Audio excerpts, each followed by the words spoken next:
concludes. Should you need assistance during the conference call, please signal an operator by pressing star, then zero on the touchtone phone. Please note that this conference is being recorded. I now hand the conference over to Ms. Nehal Shah from the Investor Relations team at TCS. Thank you, and over to you. Thank you, operator. Good evening and welcome everyone. Thank you for joining us today to discuss TCS's financial results for the fourth quarter and full year FY 2026 that ended on March 31st, 2026. This call is being webcast through our website, and an archive including the transcript will be available on the site for the duration of this quarter. The financial statements, quarterly fact sheets, and press releases are also available on our website. Our leadership team is present on this call to discuss our results. We have with us today Mr. K. Krithivasan, Chief Executive Officer and Managing Director. Hi everyone. Ms. Aarti Subramanian, Chief Operating Officer and Executive Director. Good evening everyone. Mr. Samir Sakseria, Chief Financial Officer. Hello everyone. And Mr. Sudeep Kunumal, Chief HR Officer. Hello everyone. Our management team will give a brief overview of the company's performance, followed by a Q&A session. As you are aware, we don't provide any specific revenue or earnings guidance, and anything said on this call which reflects our outlook for the future or which could be construed as a forward-looking statement must be reviewed in conjunction with the risk that the company faces. We have outlined this risk in the second slide of the quarterly fact sheet available on our website and email out to those who have subscribed on our mailing list. With that, I would like to turn the call over to Krithi. Thank you, Nehal. Good day, everyone, and thank you for joining us today. I would like to open with 5 key messages for the quarter and the year. First, about Q4. We are very pleased to announce the third consecutive quarter of sequential growth. We delivered a strong 1.2% sequentially on a constant currency basis in the backdrop of intensifying geopolitical conflicts and macroeconomic uncertainty. This momentum was broad-based across major markets, with North America growing 1.4% Q-on-Q, UK growing 2.4%, and Europe growing 1% on CC basis. Most of the industry segments also grew. Our order book performance was also very strong in Q4, with 12 billion in TCV, including 3 mega deals from Marks & Spencer, the leading telecom operator in UK, and a leading American healthcare and pharmaceutical. This underscores the strength of our 5-pillar strategy and our AI-led positioning across services. The second key message is our on-client metrics. You will see from the fact sheet that every revenue band saw healthy additions this quarter after a gap of about 2 years. This speaks to the early signs of stability and growth returning to our mid-sized and large accounts. The number of accounts where we generate more than 100 million annually increased by 4 quarter-on-quarter, bringing the total to 66. We added 3 more clients in the 50 million band, bringing the total to 139, and 14 more clients in the 1 million plus band, bringing the total to 1397 from last quarter. The third message is on the announcement of salary increments. We announced salary increment for all our associates across all grades, all eligible associates across all grades, effective 1st of April. Fourth, the momentum we see in our AI services. This continues to accelerate very impressively, standing at $2.3 billion on an annualized basis. Lastly, the promise we see in our Hyperwall business, which has made significant progress this quarter on its journey to build out 1 gigawatt of capacity. This includes winning customer commitments, land parcel finalizations, and partnering agreements. We are actively engaging across the full ecosystem of hyperscalers, semiconductor companies, and model providers, while TCS is the integration partner across infrastructure, engineering, and AI-led services. Demand signals remain strong and are translating into structured engagements and commitments, positioning TCS at the forefront of this build-out. As we progress, this infrastructure layer is forming the foundation of TCS full spectrum play for infrastructure to intelligence.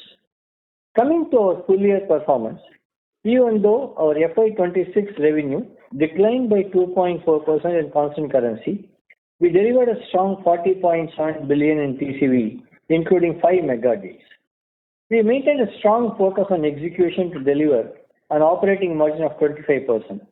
This is the highest operating margin achieved in the last 4 years.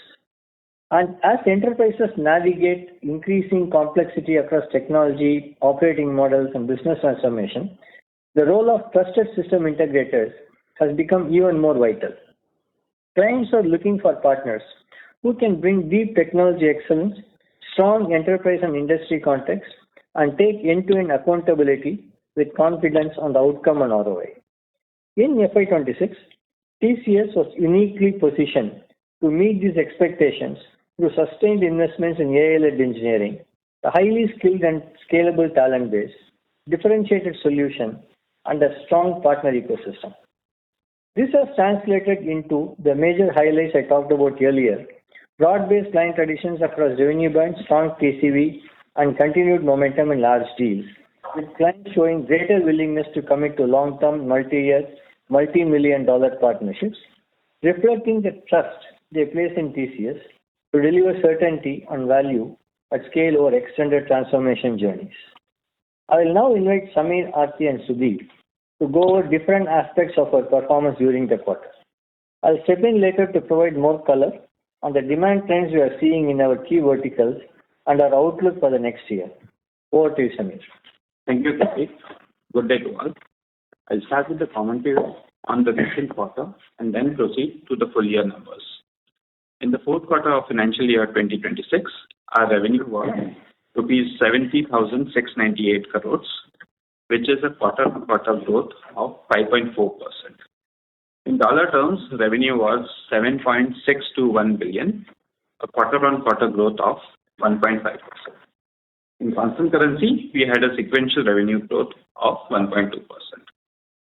Our Q4 operating margin stood at 25.3%, a sequential increase of 10 basis points. During the quarter, we saw an improvement in realization, driven by continued focus on value-led delivery. Currency was also supportive during the quarter, providing a translation tailwind. These factors contributed to a benefit of around 40 basis points and 110 basis points respectively. Consistent with the build, partner, acquire strategy we shared at our Analyst Day, we consciously reinvested these tailwinds back into strengthening our capabilities and growth engines. Under build, we saw higher external consultants cost of 40 basis points to capture the demand and to ensure delivery timelines and quality were protected while we continue to scale internal capabilities.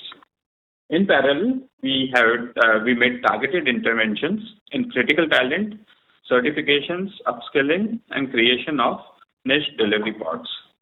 These investments are aimed at building a scalable, future-ready AI delivery model that straddles the entire stack across our infra to intelligence strategy layer.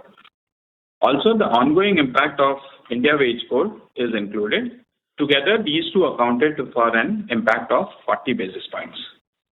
Under partner, we stepped up investments in ecosystem partnerships, reflected in multiple announcements such as OpenAI, AMD, and ServiceNow made during the quarter.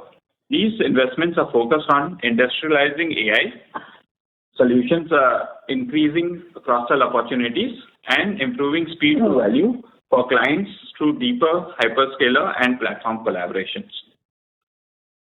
We also increased go-to-market activity with higher participation in client events, showcases, and industry forums. This is directly linked to expanding demand pipeline and improving conversions by demonstrating our AI and platform-led offerings. Together, these two accounted for a margin impact of 50 basis points. Finally, aligned to acquire, we incurred integration-related investments of approximately 10 basis points as we embedded acquired capabilities in our operating model. This included talent alignment, platform integration, go-to-market enablement, and delivery readiness, all aimed at accelerating synergy realization and scaling new offerings. Net margins for Q4 were 19.4%, and our EPS grew 12.2% year-on-year. Our accounts receivable stood at 74 DSO in dollar terms for Q4, down 2 days sequentially. Our cash conversions this quarter continues to be strong, exceeding 100% of our net profits. Net cash from operations was $1.6 billion, which is 106.7% of our net income. Invested funds at the end of the period stood at $5.3 billion.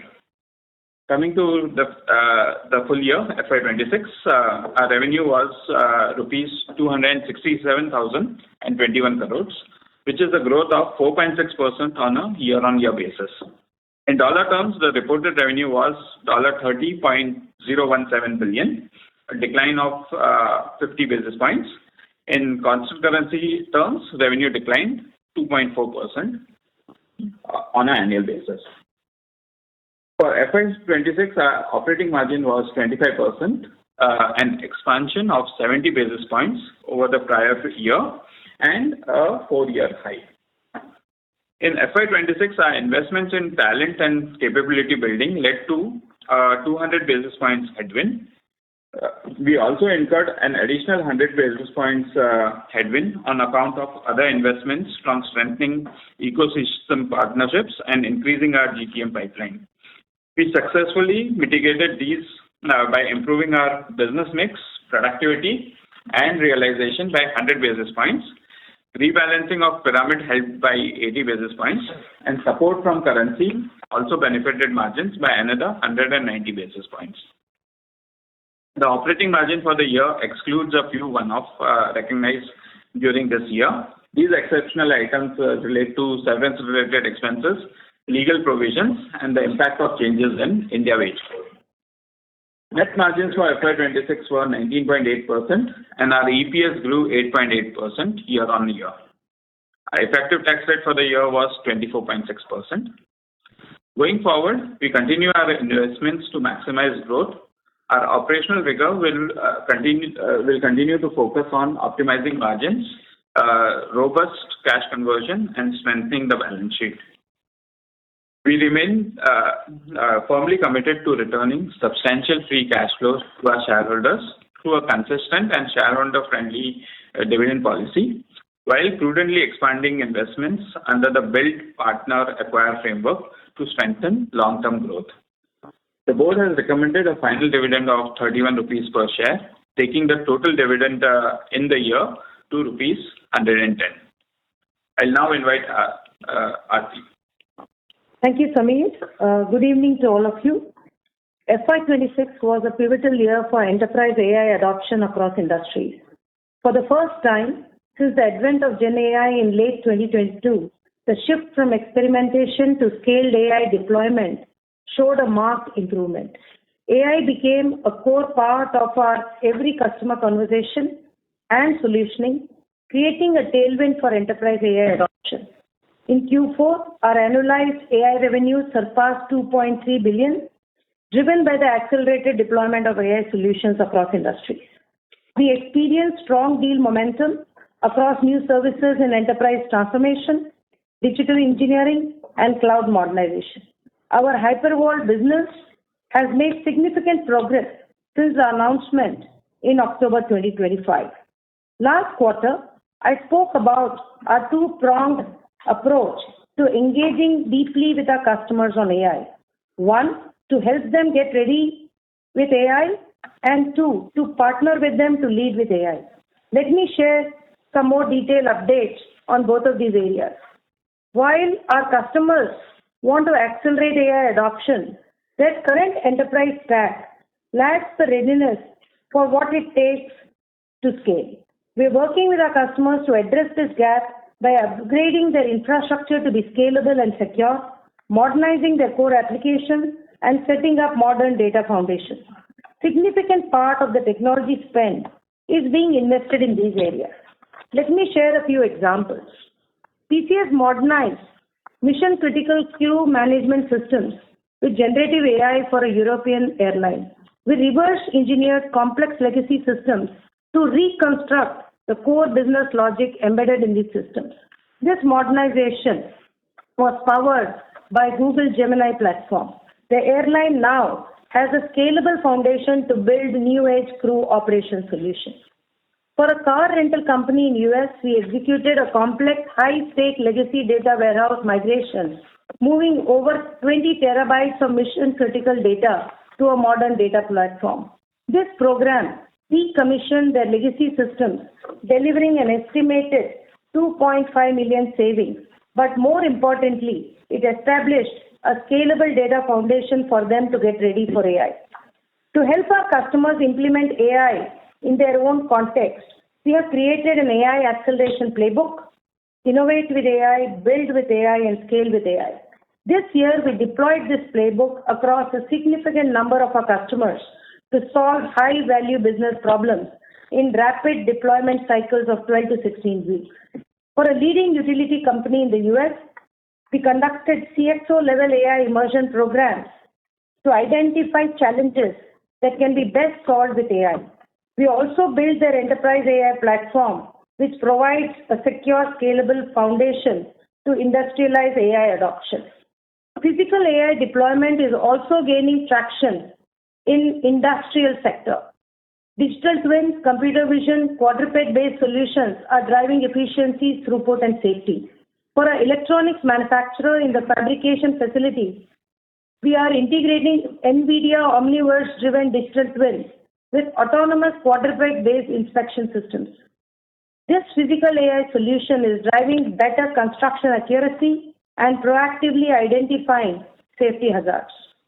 Redefining every service line is central to our 5-pillar strategy. TCS has created a services redesign framework, which we call our Human plus AI Service Autonomy model. This model integrates service line-specific industry-leading tools, which are integral to delivering value in the customer context. This is resonating well with our customers as it provides well-defined framework for consistent deployment across the enterprise. We are taking AI-led redesign services proactively to our existing customers and new prospects. In last 2 years, AI model capabilities have evolved tremendously and rapidly. Yet there is a gap in enterprises realizing the true potential of these technologies. One of the challenges our customers face is that they have invested in these tools but not yet reaping the expected productivity benefits. Our goal is to systematically help our customers address these gaps with our Human plus AI Service Autonomy model.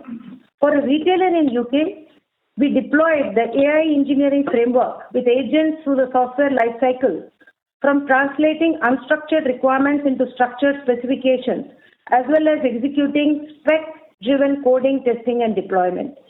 Our Human plus AI approach accelerated software delivery and reduced the deployment cycle time by about 40%. Business process services is becoming a fast adopter of agentic AI.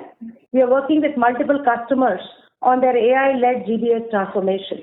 For a steel major, TCS proactively deployed AI agents in procurement bid management process, resulting in order-to-invoice cycle reducing from 28 days to under 10 days. In FY26, all next-gen services delivered strong growth across industries and markets, backed by our continued investments in AI talent and innovative solutions. In FY26, we invested significantly in strengthening our AI partnerships. This includes enterprise partners, hyperscalers, deep tech AI native partners, and domain-specific partners. In Q4, we forged several strategic partnerships that have expanded our joint collaboration.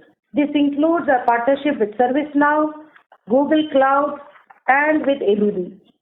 With OpenAI, we announced a partnership spanning multiple high-impact areas, empowering with ChatGPT Enterprise, building industry-specific agents, joint go-to-market initiatives, and creating a state-of-the-art AI infrastructure. And finally, I would like to provide an update on TCS HyperVault. Our engagements with hyperscalers and frontier AI model companies have moved beyond early exploration into design alignment, security framework, site due diligence, and commercial structuring. We see the demand converging around large anchor AI workloads in the 100 to 200 megawatt range per customer.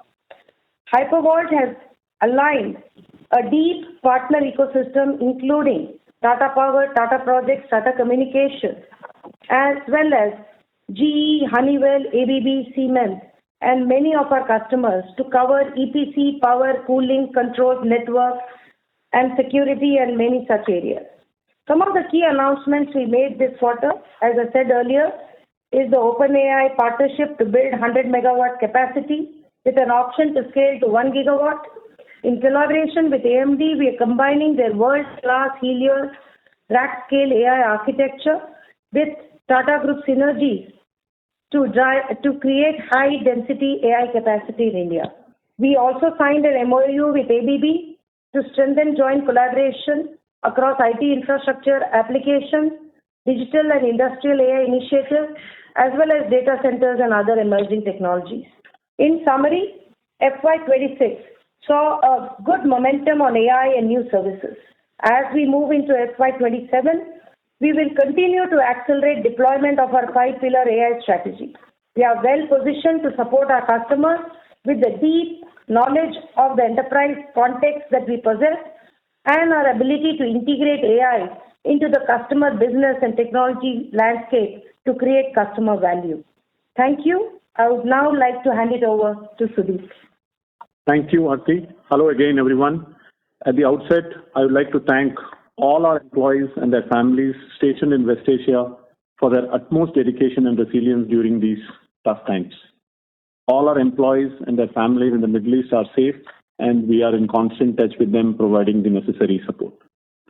At the end of March 2026, our global headcount stood at 584,519, with associates from 149 nationalities, of whom 35.2% are women. We have announced annual increments to all eligible employees across grades effective April 1st, with top performers getting a double-digit increase.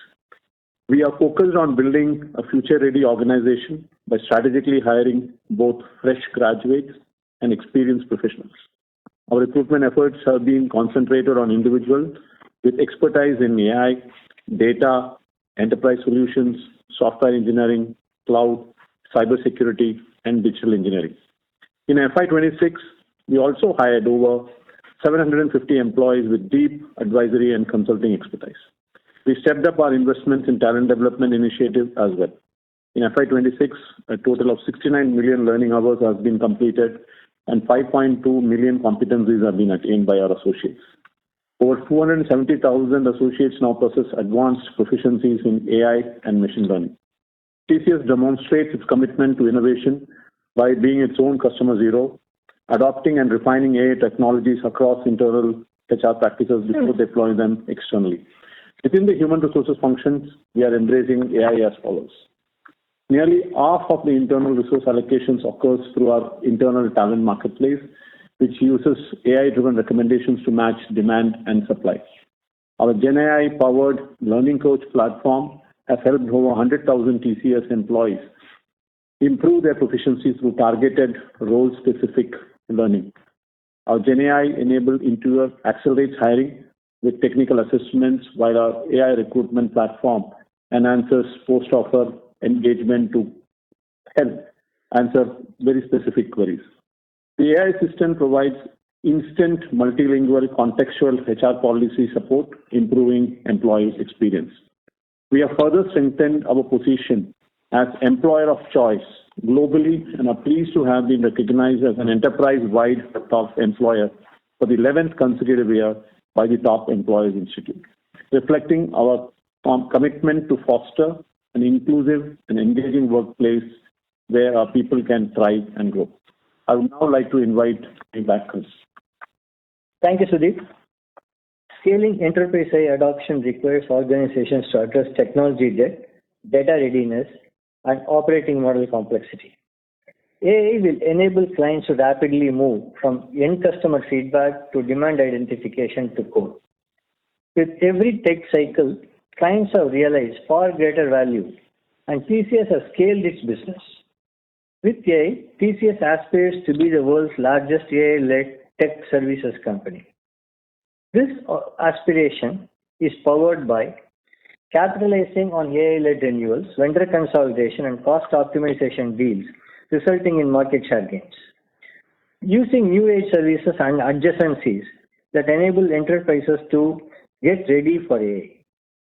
Becoming a full stack AI services player, that is infrastructure to intelligence, thereby delivering maximum ROI to clients on their AI investments through end-to-end industry value chain reimagination and building new revenue streams such as building AI infrastructure.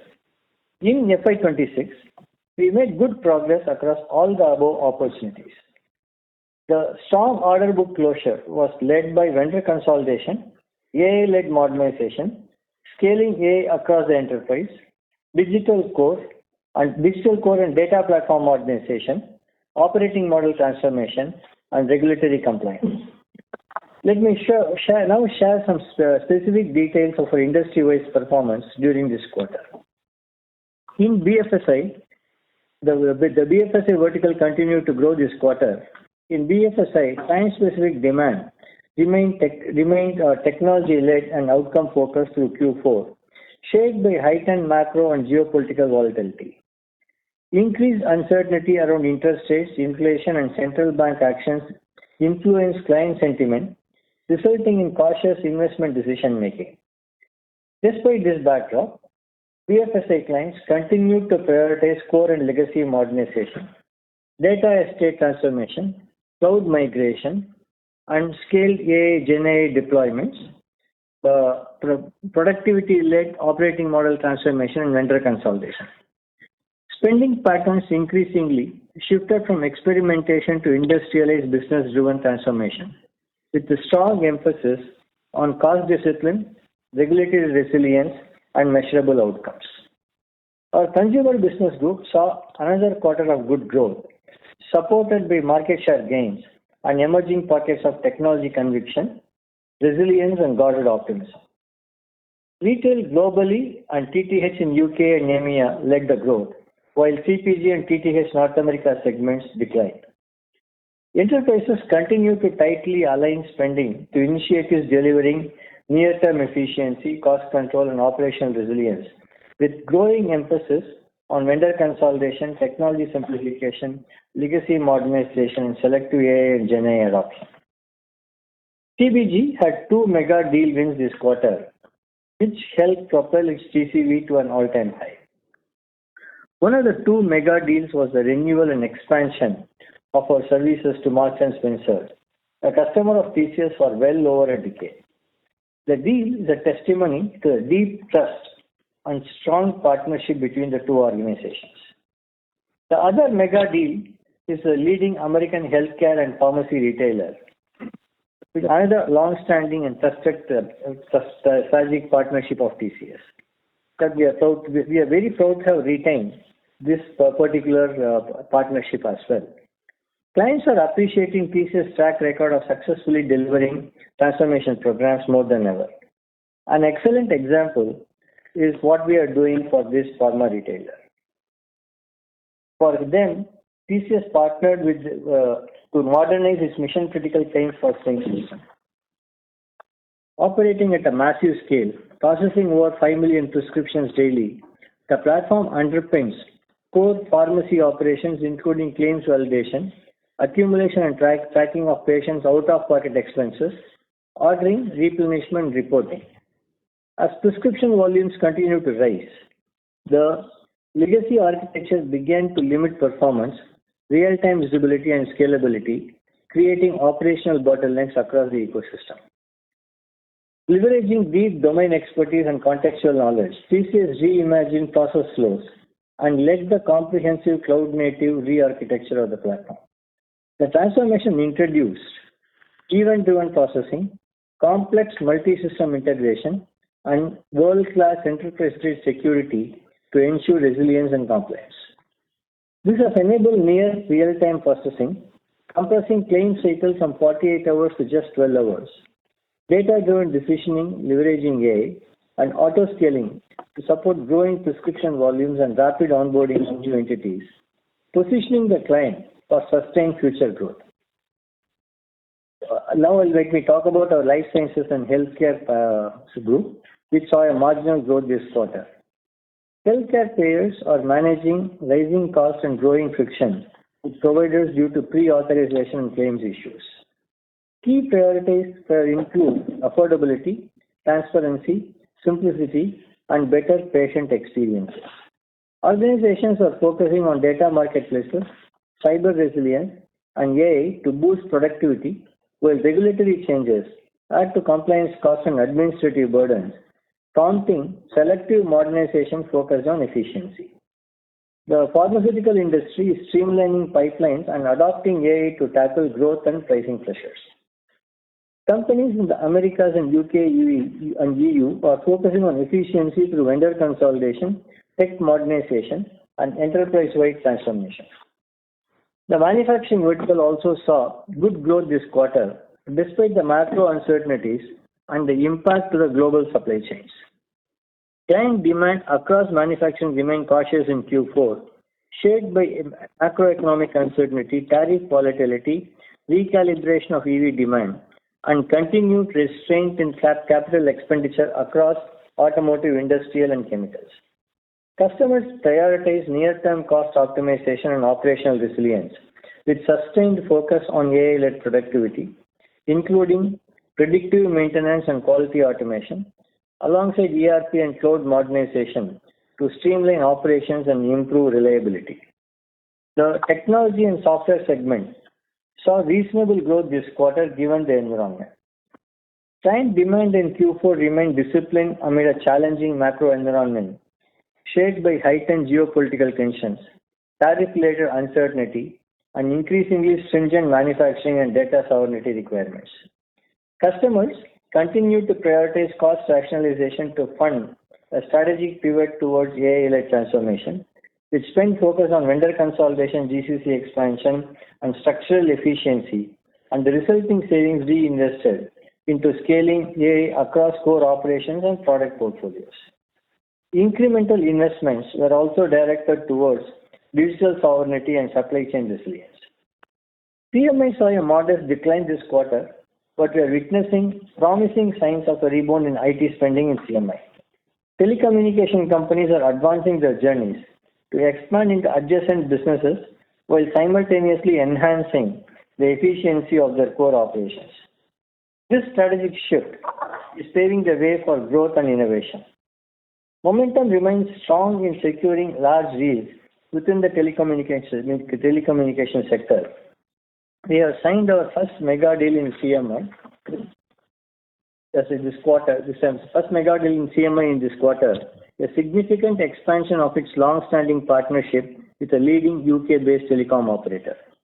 This 5-year contract will see TCS lead the operator's comprehensive IT transformation journey for its consumer business, leveraging advanced AI, cloud, and digital engineering capabilities. The expansion, built on the strength of years of trusted partnership and demonstrated delivery, will see TCS take end-to-end responsibility for running the entire IT system of the operator's consumer base and become its strategic technology partner, consolidating the entire landscape previously spread across multiple service providers. ERU demonstrated robust growth this quarter. Within ERU, the energy and resources segment performed well, led by supply chain modernization initiatives gathering momentum in the near term. However, the utilities segment is experiencing stress and significant cost optimization opportunities are opening up. In summary, even in a year marked by global uncertainty, we have demonstrated resilience, discipline, and the ability to lead through complexity. Our performance in FY26 reflects not just strong execution, but enduring trust from clients who are committing to longer-term partnerships and from associates who continue to drive transformation at scale. With robust order book, expanding client relationships across revenue bands, accelerating AI momentum, and foundational investments like Hyperwall, we are building the next phase of TCS with conviction. As enterprises increasingly seek partners who can deliver certainty, accountability, and outcomes end-to-end, TCS stands exceptionally well positioned, combining technology excellence, deep contextual knowledge, and scale to help our clients navigate change and create sustainable value. We enter the new year with confidence, clarity of purpose, and an unwavering focus on delivering growth with resilience and trust. With this, I will now open the line for questions. Thank you very much. We will now begin the question and answer session. Participants who wish to ask a question may press star and 1 on their touchtone phone. If you are using a speakerphone, please pick up your handset while asking a question. This is required to ensure optimum audio quality on the call. Ladies and gentlemen, we will wait for a moment while the question queue assembles. We'll take our first question from the line of Sudhir Guntupalli from Kotak Mahindra AMC. Please go ahead. Hi, Kiki. Thanks for the opportunity. My first question, is there any perceivable change in quantity or quality of client inquiries or even bookings around agentic AI implementation post first week of Feb when Anthropic announced a string of agentic AI launches?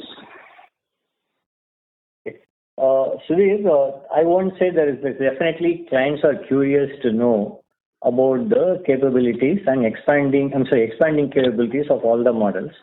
And they also want to leverage their models to achieve both productivity as well as business value chain reimagination. But is it because after post Anthropic? I won't say that. There's been a general, as the model capability improve, there will be more and more interest in seeing how they can leverage. Client interest and demand actually increases with new capabilities coming out of the model providers. Fair enough. The second question, many of these frontier model companies, they are just announcing a new project or agent, which may be in their development pipeline but not yet launched. The latest example being Cloud Mythos. Is this in any way leading to clients sort of deferring their existing IT spends to maybe wait and watch once the product actually hits the shelf, maybe a few months or years down the line? We have not seen that, Sudhir. It's been our client, as I said, our clients are quite interested in leveraging it. They know this will be constantly evolving, and there is no major benefit in waiting for the next best model to come. So our clients are willing to invest now, and they know, and we have been helping them with our overall philosophy of the architecture is built for change. So we are helping them in building that architecture so that they can exploit and leverage the models as they come in. So, sir, last question from my side. So how do you think of FY27 growth given the exit run rate and where our order booking is, and also expectations around some AI-led deflation? So, as you also mentioned, we have a good order book getting into FY27. We have strong 3 mega deals booked in this quarter. And as you also described, most of the industry verticals, we see a positive momentum. And our new age services are also gaining traction. So overall, we are getting into the next year with a lot of positivity and confidence. Sure, sir. Thank you. That's it from my side. Thank you, Sudhir. We'll take our next question from the line of Kumar Rakesh from BNP Paribas. Please go ahead. Hey, hi, good evening, and thank you for taking my question. My first question was around what you were just talking about, that getting into FY27, we are exiting at a healthy growth. We are also exiting with bulk of multiple mega deals and across verticals as well. It seems like demand has started improving, at least growth for TCS has started improving. So would you call out and say that we should start getting back to 3-4% sort of a growth in the international business where we used to be, or better than that, or the recovery is going to be far more gradual this year? Kumar, I don't want to put a number, but I would say that, again, as I was telling Sudhir, we are quite positive about FY27, quite positive about the international growth. Got it. Thanks for that. And my second question was around margins. So SG&A in the second half has been elevated. So is this the new normal we should now start looking at, or it should normalize back to below 15% where it used to be? Yes. So as you know, we have been investing on the build, partner, acquire strategy, and incremental investments like on partnerships, on recruitment and training, on the new businesses are all reflecting on the SG&A side. So some part of it will see an elevated one both on the absolute amount as well as on as a percentage of revenue. Got that. And just for a clarification, our restructuring is done or there's more cost associated to that has to come through? So if you look at Q4, we have not called out any one-offs. So it is business as usual. Yeah. But there is a restructuring charge which you have booked in the quarter, right? We have not called off any one-off, but so the one-off we had called off was only in Q3 of about 1,300. Combined for the year is 1,300 crores. No one-offs in. But Kumar, just to get the clarity, a bit specific. Okay, the program that we started, we have completed that program. The program towards restructuring is being completed. Got it. Perfect. Thanks a lot for that. Thank you. We'll take our next question from the line of Yogesh Agarwal from HSBC Securities. Please go ahead. Hi, thanks. Kriti, just firstly on the next few quarters, can we expect the similar type of seasonality going forward, or because the reason I'm asking is there's not been much headcount addition. So the typical seasonality of better first half, does that still work going forward? I don't know what you mean by the seasonality. Essentially we are looking. It means more likely to be a regular Q1, regular Q2 that we are used to seeing is the way we are looking at as we stand now, Yogesh.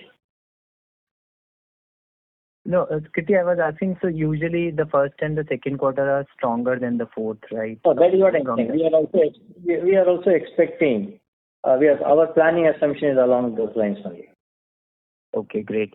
And secondly, just going back to this AI stuff. So usually in the past, you had all these historically relationships and partnerships with software companies like SAP and all these diamond, platinum, ratings. Can you talk a little bit about what are these partnerships with the AI models, especially Anthropic?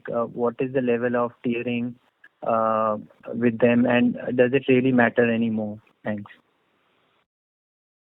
No, Yogesh, I think with all the model companies, we are building strategic partnerships. We have announced with OpenAI. We are already working significantly with Anthropic and will be, announcing strategic partnerships with them in the near future. We are very closely working with Mistral. So with all model companies, it's extremely important for us to build a strategic partnership. But I would say that we are also trying to shape these partnerships differently than the traditional GTM partnerships of the past. So we want to make them 360-degree partnerships, not just, so one is because of our investment in HyperVault, we have a very unique opportunity where they can become our customers.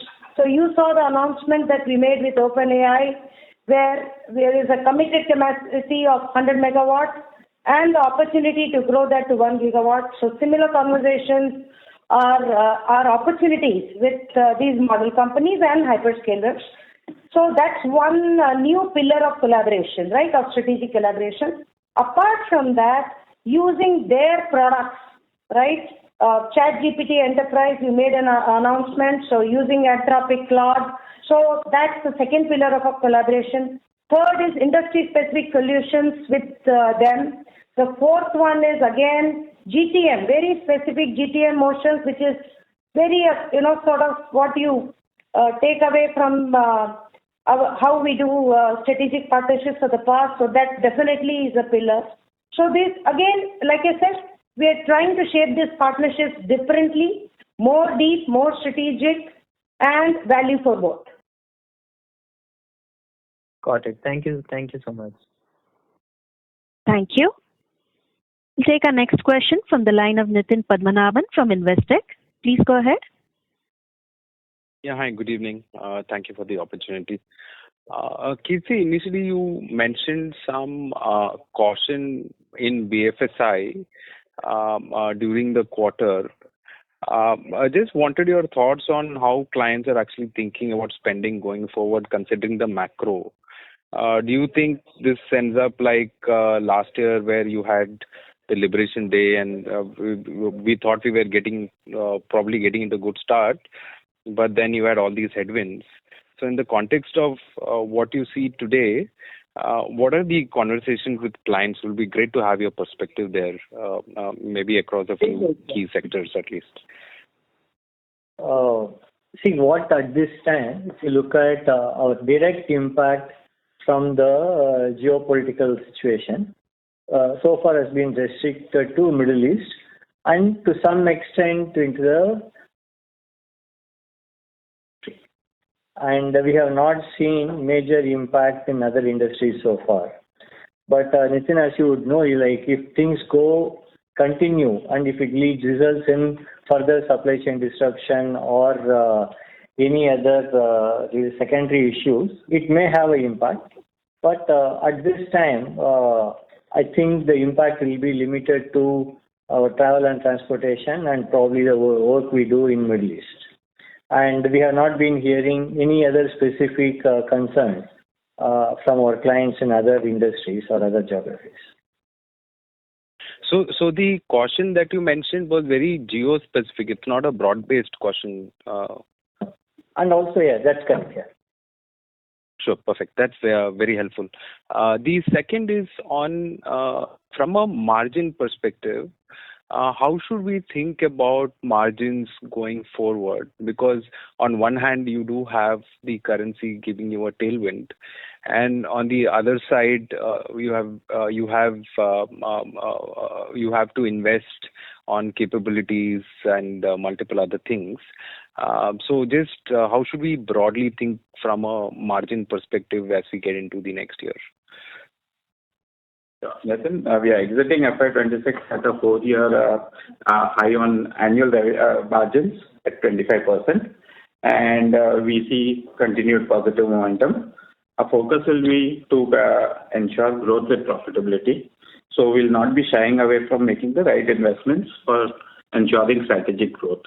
So if we look at stepping into FY27, the immediate headwinds would be the annual increments which we have talked about. And also, as you rightly mentioned, we'll continue our focus on the build, acquire, and partner framework, and investments around that would be part of it. While some of those we would want to, mitigate through better operational rigor in terms of the usual levers which we have called out, and also look at optimization on some of the non-employee expenses. And as you rightly called out, the rupee depreciation does help, not guaranteed always. Overall, we'd want to balance it and keep within a tighter range. We'd like to move towards 26, but on a longer term basis. Perfect. That's helpful. Just one last from my end. Overall, coming out of last year and getting into the next, do you believe that all known client-specific headwinds are behind and better revenue accretion from deal win, from a deal win momentum perspective as well? But do you think that is on an accelerating trajectory? That's the last one. Thank you. By and large, most of the headwinds we know probably are behind us, excepting few that may come up or that we have already accounted for. But at this time, we are not expecting, of course, nobody can predict what will happen down the line. But I think most of the issues are behind us. That's helpful. Thank you so much, and all the best. We'll take a next question from the line of Vibhor Singhal from Nuvama Equities. Please go ahead. Yeah, hi. Thanks for taking my question. Just two questions from my side. One is, Kirti, we mentioned our AI revenue to be around $2.3 billion annualized. So that's basically almost 6.5 to 7% of our total revenue. So just wanted to basically understand, parallel to the last digital cycle, there also, I think, after a certain stage, we started quantifying our digital revenue. And the way we saw that cycle play out is that initially there was cannibalization of revenue. And at the same time, we had growth from the digital revenues. and gradually the growth from the digital revenue was able to more than compensate the cannibalization of revenue. Are we seeing a similar trend this time? Do we expect a similar cycle to follow this time also, that there are productivity gains that we are passing on to the clients because of which we are losing out revenue? On the other hand, your $2.3 billion is going to grow much strongly, and at some point of time in the coming quarters will probably reach an inflection point. Is that a good way to look at the GenAI cycle? How similar or different would it be from the last cycle? That would be really helpful. See, like broad structurally what you are saying is correct. I don't know whether it will be the same time period in which the whole thing will change, but otherwise structurally what you are saying is correct. You would expect the AI revenues to increase. You would expect some of the traditional revenues to slowly taper down, and AI revenue to overcompensate for the reduction in the revenue in other parts of the service lines. But the timelines probably can vary. I'm not able to predict the timelines on how all these different cycles will move. Aarti, you want to add? Yes. Thank you, Krithi. Vibhor, if I may just add to that, when you look at, if you have to compare to the digital transformation that you alluded to, where is the transformation budget, right? Largely bucketed as AI going, right? There are three buckets.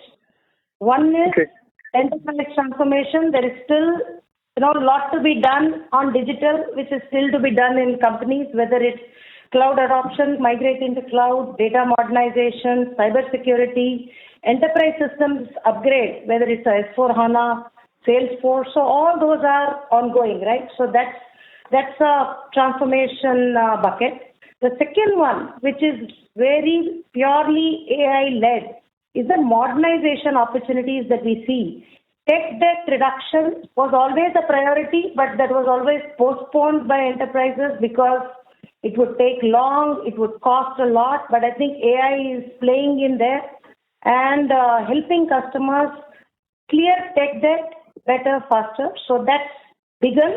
Long way to go, but that's the second sector of opportunity. The third is the pure play AI transformation, what Krithi earlier alluded to as industry value chain transformation, where you are really doing AI engagements that create direct business impact. Got it. That was really helpful, Aarti. Krithi, one more question from my side, and it's probably more at a strategy level. Maybe you and basically the team can answer on that. If you look at FY26, we ended the year at minus 2.5% CCY on one decline. If I compare our revenue growth this year with our closest competitor, we would probably be, the difference would be almost 5 to 6 percentage points.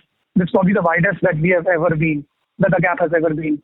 But on the other side, our margins are very, very strong, probably one of the highest margins that we have. And we, of course, remain at the highest margin level in the industry. And we are very strong in margins while the entire industry is facing a lot of margin pressure. What is the company level strategy at this point of time? Like, we want to continue to focus on the profitable growth part. Have we ever discussed about that? Should we be ready to compromise a bit of margins to maybe boost growth? What is the direction in which the board and management is thinking in terms of balance between better growth and Vibhor, I get the question. One, fundamentally, we believe our focus on margin is not affecting our revenue growth.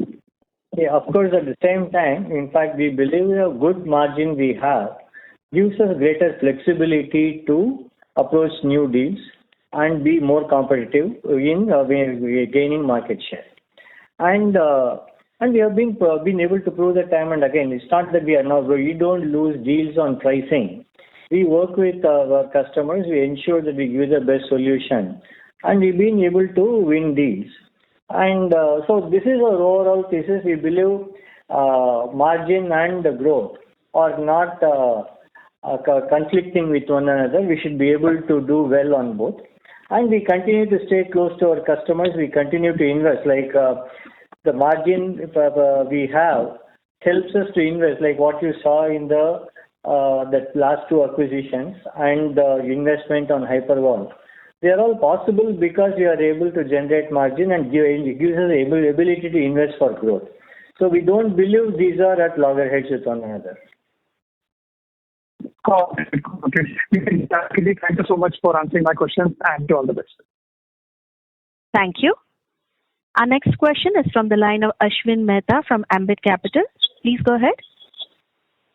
Hi, thanks for the opportunity. So one question from Samir. What is the impact of wage hikes that we see in terms of our margins next quarter? And secondly, any color in terms of this deal flow that we've announced, which is pretty strong? What is the renewal share in terms of that, given that there are quite a few deals in the press release where we have extended our relationship with these clients? So on the wage increments, you should expect a similar thing on what we have seen in the past annual increment cycles, which has been in the range of 150 to 200 basis points. On the Ashwin, in terms of color on the characteristics of the deals TCV, I would say like about mostly like a 50-50 or 45-55 kind of in terms of between renewals and new programs.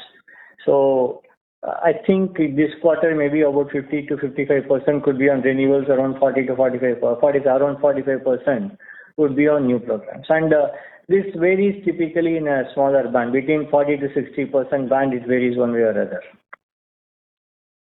Thanks, Krithi. And just one follow-up. In terms of deals, are you seeing early renewals wherein vendors like yourself as well are going in for early renewals, or the deals are largely getting renewed on time?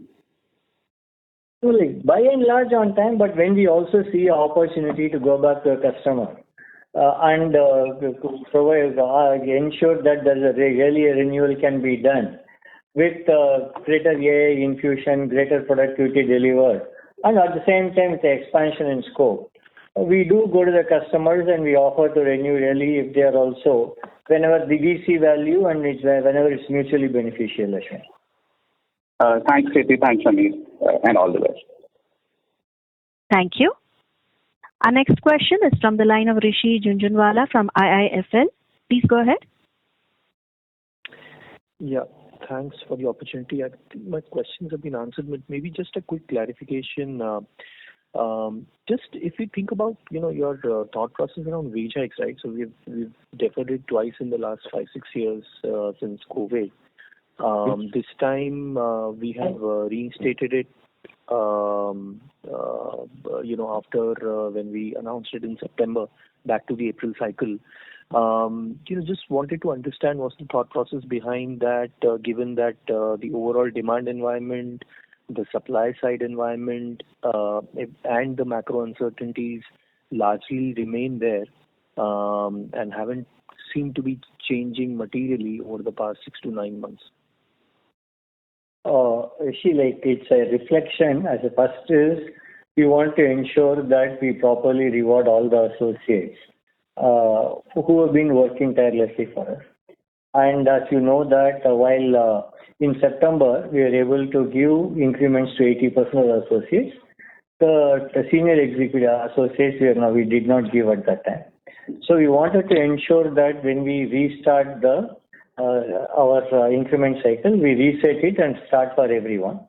But it's also a reflection of the fact that we believe that we have enough deal momentum and demand on our side so that we'll be able to handle the increased wage bill because of increments. Got it. And very quickly, while you've started giving annualized AI revenues, would it be possible to throw some color on AI deals as well, just to get some sense of how those are progressing? So Rishi, if you look at it, AI deals are, I would say, of two kinds. One is many of the mega deals that Krithi spoke about today. So they have a significant amount of AI embedded into them in terms of how we deliver the service, also in terms of how we transform client business, right?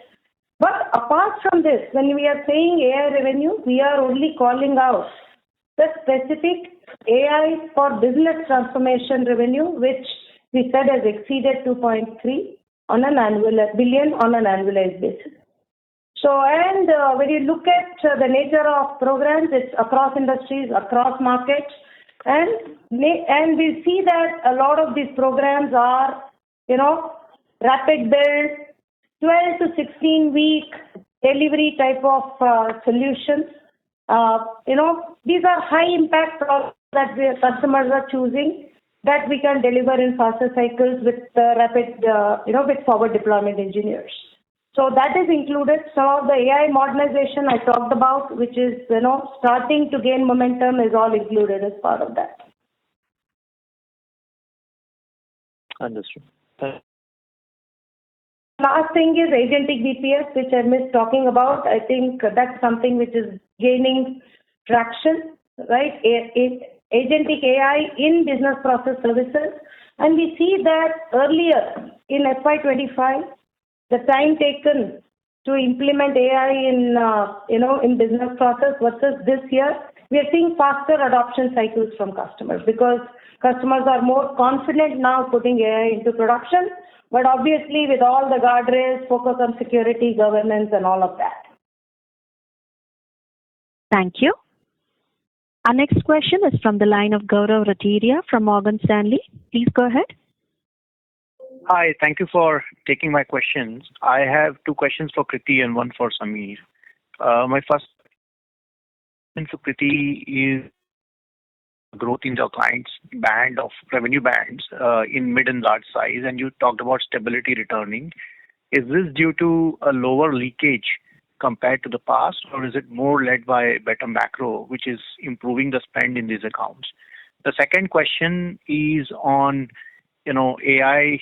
If you keep the macro aside for the moment, would you expect the new services to be accretive